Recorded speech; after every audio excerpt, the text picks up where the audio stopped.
بسم اللہ الرحمن الرحیم۔ السلام علیکم ورحمۃ اللہ وبرکاتہ۔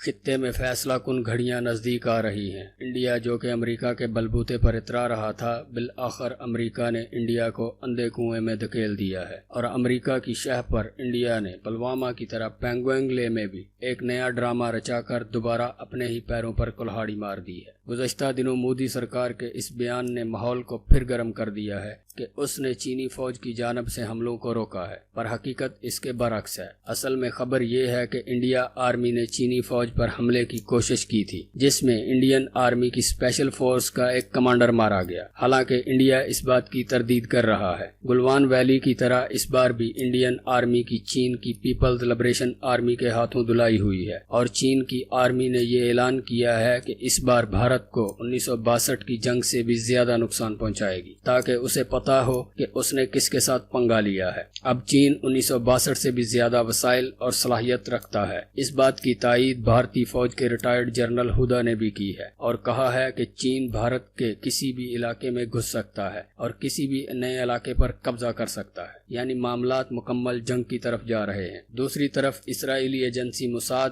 اور UAE افیشلز کی خفیہ ملاقاتوں کے بارے میں اطلاع آ رہی ہیں۔ اسرائیل امریکہ کے ساتھ مل کر UAE کے سکوترا جزیرے پر جاسوس نیٹ ورک بنانا چاہتا ہے، تاکہ سی پیک کے ساتھ ساتھ بحرہ ہند پر نظر رکھ سکے، جبکہ امریکن تھنک ٹینک کا کہنا ہے کہ چین کے ساتھ لڑائی امریکہ پر بھاری پڑ سکتی ہے، کیونکہ چین کے پاس امریکہ سے کہیں زیادہ بیسٹ ٹیکنالوجی میزائل اور بحری جنگی جہاز ہیں۔ امریکی تھنک ٹینک کے اس دعوے کی تصدیق ایک امریکی نیوز ویب سائٹ نے بھی کی ہے، اور کہا ہے کہ چین اور رشیا کی جانب سے امریکہ کو ٹف ٹائم دیا جا رہا ہے۔ کسی بھی وقت چین اور رشیا امریکہ کے خلاف بڑی کارروائی کر سکتے ہیں۔ اصل میں انڈیا امریکہ کے ساتھ مل کر اسٹریٹ آف ملاکا بند کرنے کا خواب دیکھ رہا تھا، پر گزشتہ دنوں پینگوئنگ میں ڈرامہ کرنے کے بعد انڈیا کے لیے مشکلات دن بدن بڑھتی جا رہی ہیں۔ اسے خدشہ ہے کہ لداخ کی طرح اروناچل پردیش پر بھی حملہ کر کے چین کہیں قبضہ نہ کر لے، اسی لیے انڈیا کو لداخ سے اپنی فوجیں نکال کر اس طرف لے جانی پڑ رہی ہیں۔ ایک ساتھ چین کے ساتھ اتنے محاذوں پر لڑنا انڈیا کے لیے مشکل ہو رہا ہے، کیونکہ اندھے کنویں میں دھکیل کر امریکہ نے بھی اس کا ساتھ چھوڑ دیا ہے اور کسی قسم کی ملٹری سپورٹ کرنے کو تیار نہیں ہے، کیونکہ اسے اس کے تھنک ٹینک نے خبردار کیا ہے کہ چین نے حال ہی میں اپنی نیوی کو جدید ٹیکنالوجی سے اپ گریڈ کیا ہے، اور اس کے حوالے ایسے جدید میزائل کیے ہیں جو چلتے بحری بیڑے کو تباہ کرنے کی صلاحیت رکھتے ہیں۔ امریکی تھنک ٹینک کے مطابق چین پر حملہ کرنے کی صورت میں روس بھی الاسکا کے مقام پر امریکہ کے خلاف محاذ کھول سکتا ہے۔ یہی وجہ ہے کہ امریکہ عملاً انڈیا کی کوئی مدد نہیں کر رہا ہے۔ اسی لیے انڈیا اسرائیل کو اویکس طیاروں کی فوری ڈیلیوری کی درخواست کر رہا ہے، تاکہ وہ اپنی نیوی کو اور مضبوط کر سکے۔ انڈیا کو پتا ہے کہ چین ضرور گلوان ویلی کی طرح کاؤنٹر اٹیک کرے گا۔ چین پہلے ہی اپنی آرمی کو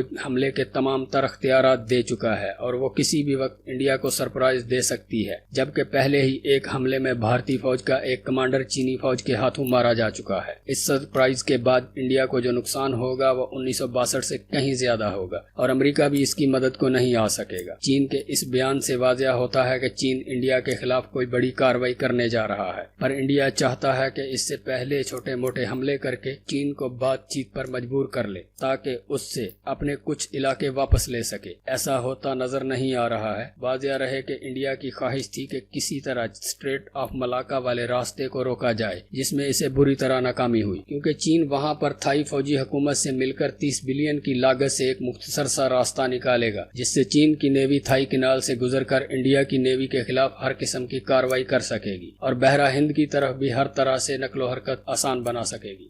اسرائیل سے اویکس ٹائم پر نہ ملنے کی وجہ سے انڈین نیوی بہت پریشان ہے، کیونکہ اسے اپنے پانیوں کی حفاظت ہی میں مشکلات کا سامنا کرنا پڑ رہا ہے۔ دوسری جانب اسرائیل اور UAE کی ایجنسیوں نے یمن کے قریب سکوترا جزیرے پر ایک جاسوس بیس بنانے کا پلان بنایا ہے، جہاں سے بحرہ ہند سے آنے والے تجارتی بحری قافلوں پر نظر رکھی جائے گی۔ عالمی اسٹریٹجک ماہرین کے مطابق اس جاسوس نیٹ ورک کے اور بھی مقاصد ہیں۔ اس سے چین اور پاکستان کی نقل و حرکت پر نظر رکھنے کے ساتھ ساتھ ان دونوں ممالک کے مشترکہ منصوبے سی پیک پر بھی نظر رکھنا ہے، کیونکہ سی پیک مستقبل میں پاکستان کی معیشت کی ریڑھ کی ہڈی ثابت ہوگا، اور چین کو اس منصوبے کے ذریعے اپنے بحری جہازوں کی پوری دنیا تک رسائی حاصل ہو جائے گی، جس سے چین کی طاقت میں بے پناہ اضافہ ہو جائے گا، جو کہ ان دونوں ملکوں کے حریفوں کو ایک آنکھ نہیں بھاتی ہے۔